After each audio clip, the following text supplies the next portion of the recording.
Tak ada lagi ruang untuk diplomasi. Kali ini bukan sekadar ancaman atau permainan psikologis. Ini adalah konflik terbuka, dan panasnya terasa hingga ke ujung meja-meja diplomasi Eropa. Semuanya berubah ketika Presiden Donald Trump, tanpa aba-aba panjang, memberikan perintah langsung serang jantung nuklir Iran.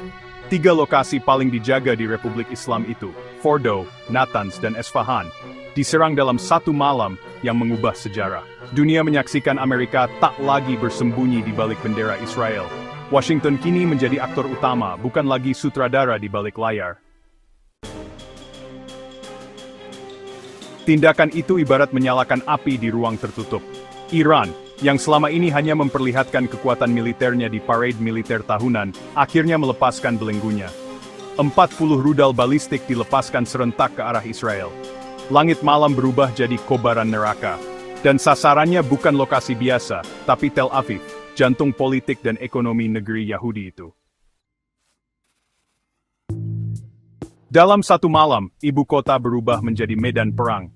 Ledakan bersahutan, dan sistem pertahanan udara Israel yang selama ini dielu-elukan sebagai yang terbaik di dunia, tiba-tiba tak lebih dari tiang listrik yang terbakar.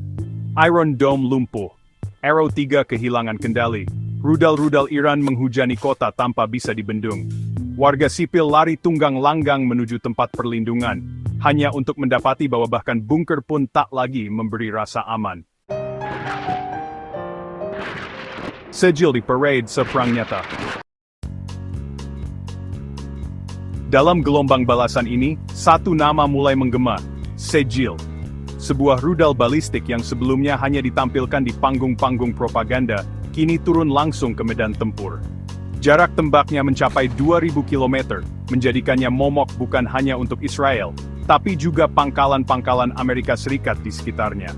Dengan panjang lebih dari 18 meter dan diameter 1,25 meter, Sejil terlihat seperti rudal balistik konvensional.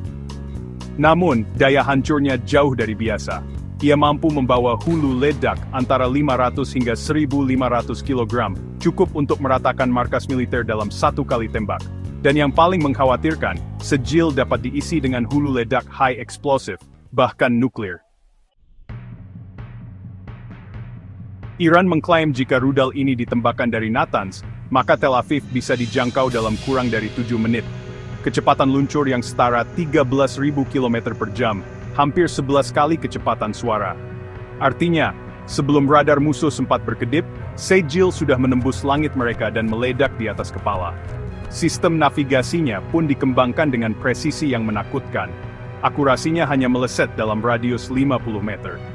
Untuk rudal balistik, ini artificial presisi, cepat, kuat, sorpat. Sejil bukan like sentry, ia kini adin alat pemusnah massal yang bergerak. Khorramshahr 4 sang pengubah permainan. Namun Iran tak berhenti di sana. Dalam operasi True Promise 3, mereka melepaskan senjata baru, Khorramshahr 4. Ini bukan rudal sembarangan, bukan pula versi perbaikan kecil. Ini adalah evolusi mutakhir dari keluarga rudal paling ditakuti di Iran. Namanya diambil dari kota Khorramshahr, namun dampaknya menjangkau jauh melampaui batas kota manapun di dunia. Juru bicara IRGC menyebut peluncurannya sebagai balasan setimpal atas agresi Amerika Serikat dan Israel, sekaligus peringatan keras bahwa eskalasi belum mencapai puncaknya. Rudal ini diyakini merupakan hasil rekayasa dari Hwaseong 10 Korea Utara, dengan modifikasi yang membuatnya lebih kecil tapi lebih mematikan.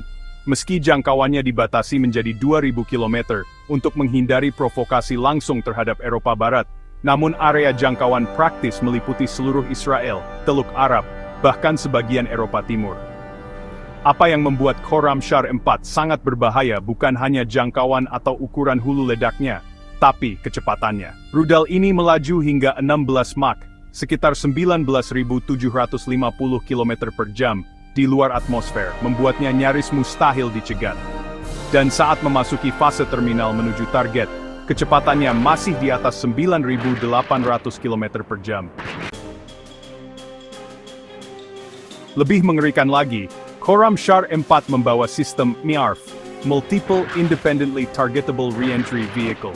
Artinya, satu rudal bisa memisahkan hingga 80 hulu ledak mini, yang masing-masing mencari target berbeda. Jika 40 rudal diluncurkan, maka akan ada 3.200 titik yang dihantam serentak. Serangan presisi yang bisa melumpuhkan satu negara hanya dalam hitungan menit. Israel, yang selama ini percaya pada kekuatan lapis pertahanannya, diperlihatkan kenyataan pahit mereka tidak siap.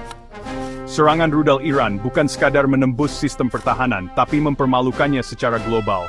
Tak satu pun dari 40 rudal berhasil dicegat sepenuhnya. Dan saat Khorramshahr 4 menghantam pusat komunikasi militer Israel di Haifa, dunia menyadari bahwa keseimbangan kekuatan di kawasan telah bergeser. Hatz-Qassem tarian maut di langit. Seolah belum cukup, Iran memperkenalkan satu lagi bintang baru, rudal balistik Hatz-Qassem. Diperkenalkan juga dalam operasi yang sama, rudal ini lebih kecil, namun jauh lebih lincah. Dengan panjang 11 meter dan bobot total 15.000 pon, ia membawa hulu ledak seberat 1.100 pon, yang mampu menghancurkan gedung bertingkat dalam sekali jatuh.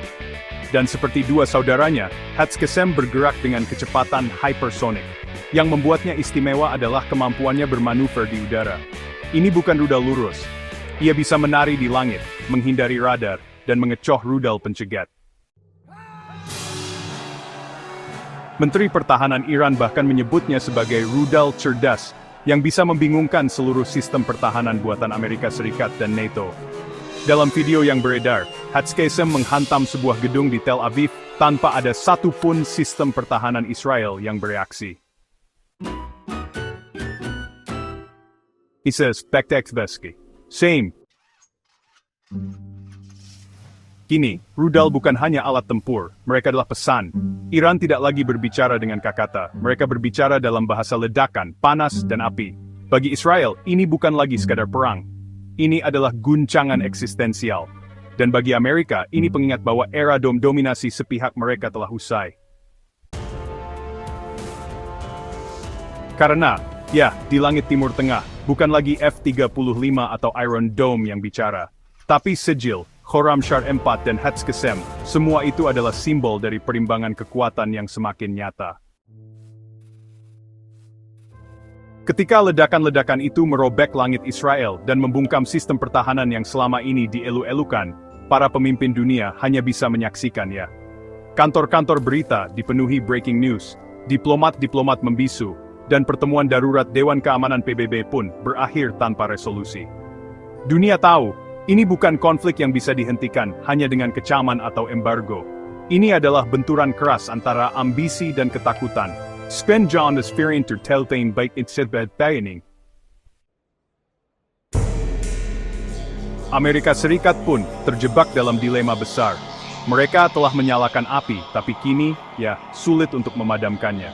Serangan mereka ke fasilitas nuklir Iran bukan hanya memprovokasi, tapi juga membuka celah besar dalam kredibilitas global mereka. Washington yang biasanya memimpin, sekarang malah dipaksa untuk bereaksi. Bahkan para jenderal Pentagon, mereka tak bisa menyembunyikan kekhawatiran mereka. Karena jika Sejil dan Khorramshahr 4 mampu menembus Israel, maka pangkalan-pangkalan Amerika di Qatar, Bahrain, dan Uni Emirat Arab bisa jadi sasaran berikutnya. Dan mereka tahu, sistem Patriot tak akan cukup. Yang membuat situasi ini lebih mengguncang adalah fakta bahwa Iran kini berdiri sebagai pemain independen. Dulu, kekuatan Timur selalu diasosiasikan sebagai proksi dari kekuatan besar, entah Uni Soviet di masa lalu atau Cina di masa kini. Tapi kali ini berbeda. Iran tidak menunggu restu Beijing, tidak menunggu dukungan Kremlin. Mereka menyusun babak ini sendiri, dan menulisnya dengan api serta besi. Dan sementara rudal-rudal mereka menghujani kota-kota Israel, Iran tak hanya bertempur dengan misil. Mereka juga meluncurkan gelombang serangan siber yang menyerang sistem komando militer Israel. Bandara Ben Gurion sempat lumpuh selama 17 jam. Listrik padam di sebagian Tel Aviv. Sistem logistik militer IDF kacau total. Ini bukan hanya serangan fisik, ini adalah operasi militer multidimensi yang mengguncang fondasi negara. Namun di balik semua kegemparan ini ada satu hal yang lebih menyeramkan.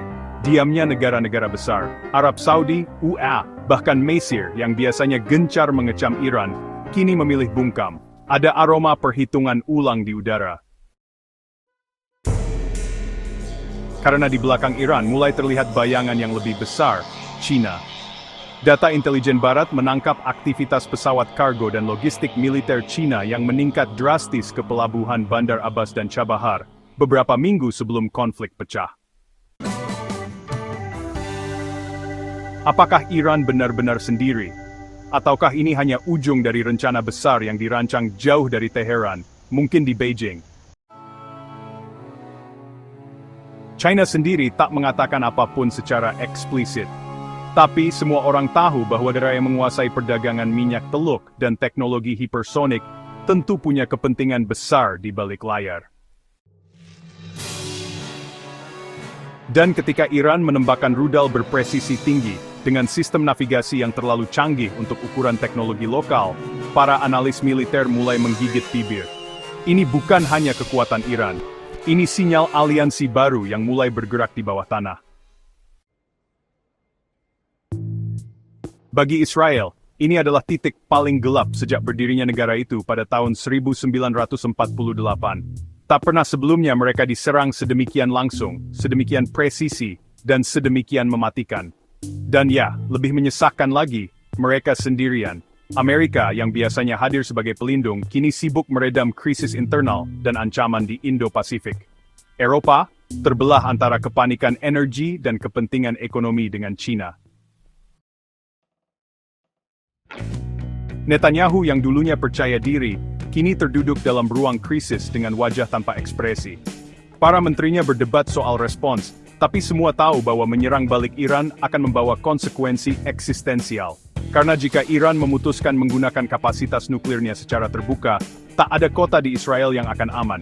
Haifa, Tel Aviv, Beersheva, hingga pangkalan-pangkalan nuklir di Mona, semua dalam jangkauan Sejil dan Khorramshahr 4.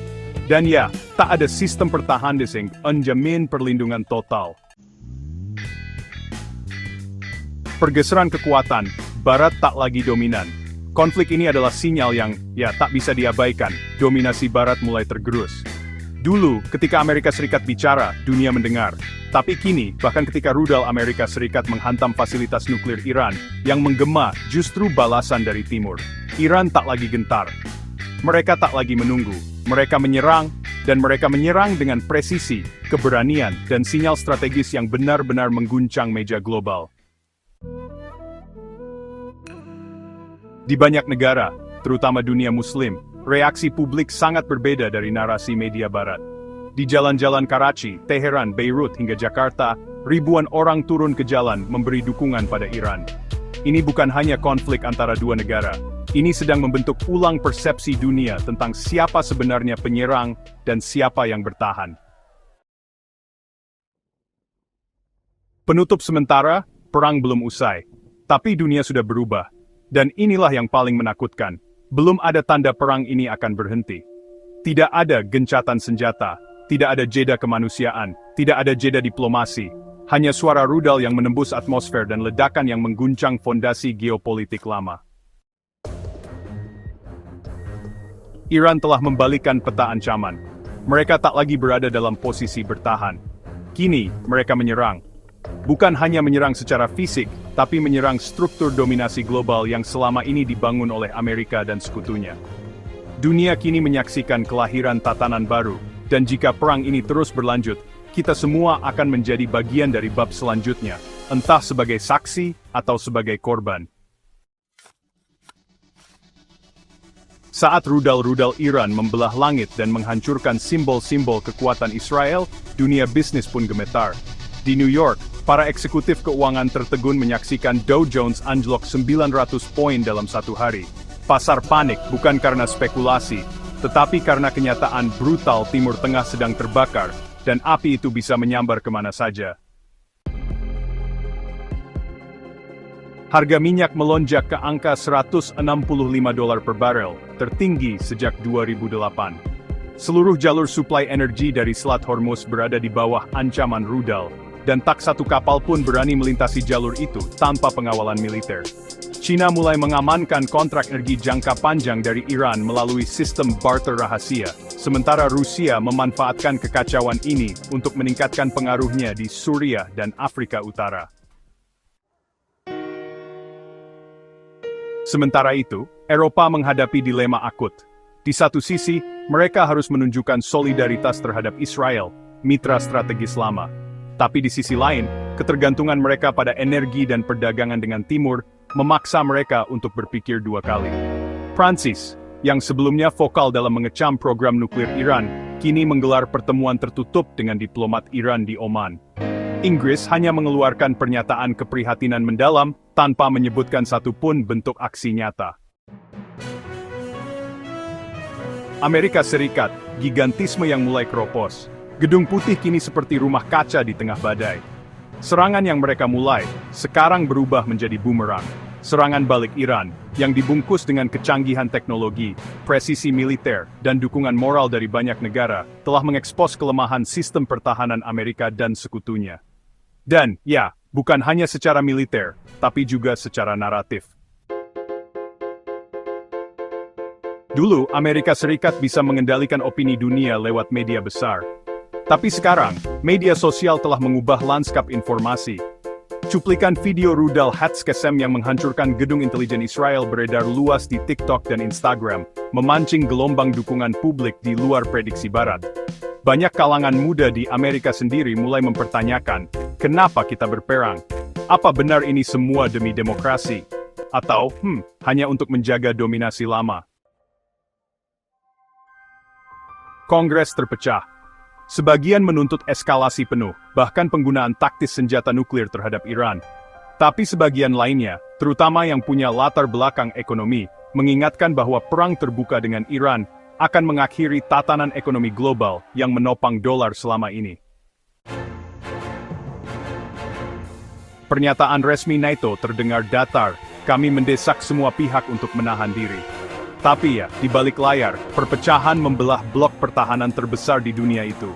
Turki, yang selama ini anggota NATO namun dekat dengan Teheran, memilih abstain dari pertemuan darurat. Yunani dan Bulgaria yang berada dalam jangkauan rudal Khorramshahr 4, mulai meminta perlindungan ekstra dari Amerika. Tapi Pentagon menolak karena kekuatan militer mereka terkonsentrasi di Pasifik. Jerman pun menghadapi dilema moral. Rakyatnya menolak keterlibatan militer dalam konflik yang mereka nilai sebagai kegagalan strategi Amerika dan Israel. Sementara itu, Polandia dan negara Baltik lebih sibuk mengamankan diri dari ancaman Rusia ketimbang memperhatikan drama di Tel Aviv. NATO tak lagi tampak seperti perisai kokoh, lebih mirip rumah tangga retak yang berusaha mempertahankan ilusi persatuan. Dunia Islam sedang mengalami gelombang simpati yang besar, dengan dukungan yang datang dari arah yang tak terduga. Di jalan-jalan Kairo, ribuan demonstran meneriakkan dukungan untuk Iran. Sementara itu di Jakarta, khususnya di Jakarta Selatan, aksi solidaritas memenuhi Bundaran I. Di Karachi, bendera Israel dan Amerika dibakar di depan kamera televisi lokal. Dunia Islam, yang selama ini terpecah oleh kepentingan nasionalisme sempit, kini menemukan satu simpul naratif Iran, meski Syiah telah menjadi simbol perlawanan terhadap dominasi Barat. Bahkan, negara-negara yang selama ini dianggap dekat dengan Amerika mulai bersikap ambigu. Uni Emirat Arab menangguhkan semua aktivitas militer dengan koalisi Barat.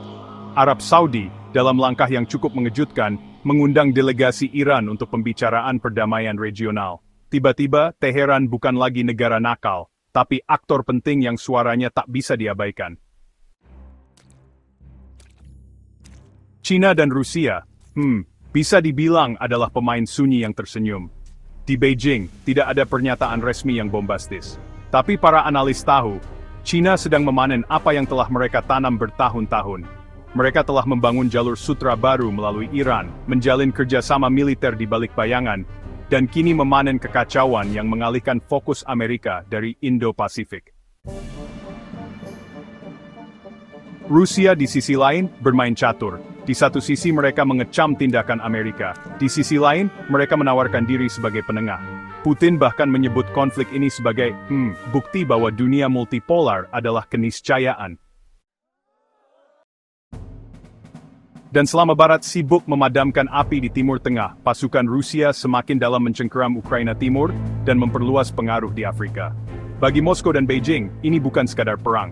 Ini adalah kesempatan emas untuk membongkar ulang peta kekuatan global. Apa berikutnya? Dunia menahan napas. Kini pertanyaan terbesar menggantung di udara, seperti rudal yang belum meledak. Apakah Iran akan berhenti? Atau engkau mulai? Netanyahu berada dalam tekanan luar biasa. Ia tahu bahwa membalas dengan kekuatan penuh bisa membuka gerbang neraka yang tak bisa ditutup.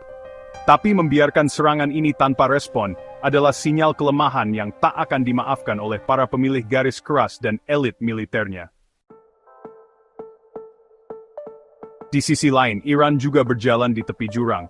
Setiap peluncuran rudal berikutnya membawa risiko keterlibatan langsung dari NATO, atau bahkan penggunaan senjata nuklir terbatas.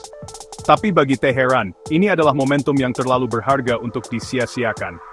Mereka telah menunggu selama puluhan tahun untuk membalikkan narasi, dan kini dunia mendengarkan.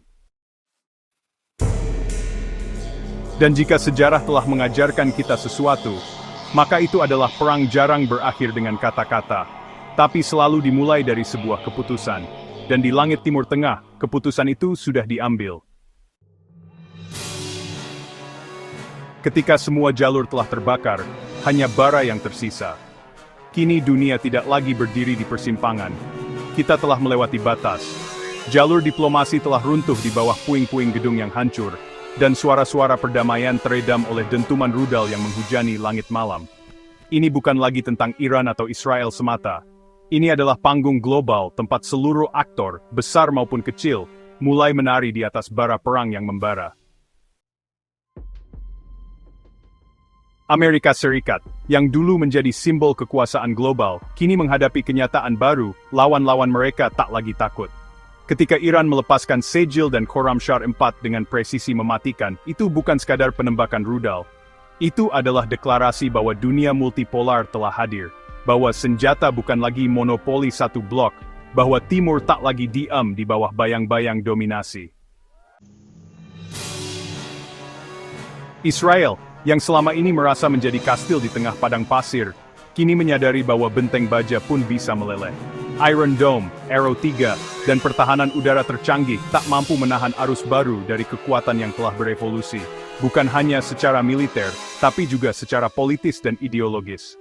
Ketika Tel Aviv terbakar dan Haifa berkabut karena ledakan, rasa aman pun runtuh.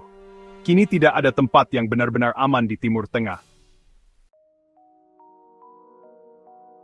Iran, dengan segala keterbatasannya, telah memaksa dunia untuk menoleh. Mereka telah membalikkan label yang selama ini disematkan pada mereka, dari pengganggu stabilitas regional menjadi penantang dominasi global.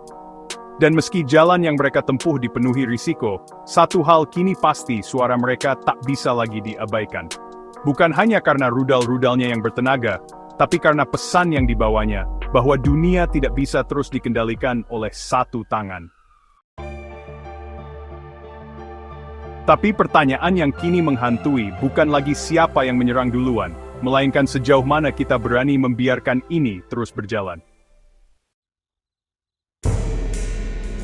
Karena jika tak ada yang menghentikan eskalasi ini, maka kita sedang menyaksikan bukan hanya perang biasa, melainkan potensi runtuhnya tatanan global yang telah dibangun sejak Perang Dunia Kedua.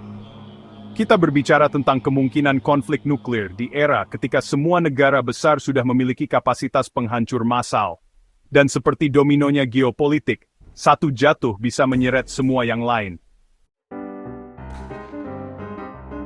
Hari ini, langit Tel Aviv berwarna jingga, bukan karena matahari terbenam, tapi karena ledakan yang membakar cakrawala. Hari ini, dunia tak lagi menunggu laporan resmi dari PBB untuk tahu bahwa perang sedang terjadi. Ia ada di layar, di gawai, di telinga, di hati, dan yang lebih berbahaya lagi, di dalam keputusan para pemimpin yang tak tahu cara mundur. Jika sejarah ditulis oleh para pemenang, maka masa depan akan ditentukan oleh siapa yang paling sabar menahan amarah. Tapi sabar bukanlah kekuatan yang sedang berkuasa di tahun-tahun ini. Yang ada hanyalah ambisi, dendam, dan ilusi kendali. Dan ketika ketiganya menyatu dalam medan perang seperti Timur Tengah, maka tak ada satupun yang benar-benar menang. Yang ada hanya kehancuran yang merata. Dan dunia, sekali lagi menyaksikan. Tapi kali ini, mungkin sudah terlalu terlambat untuk mencegahnya.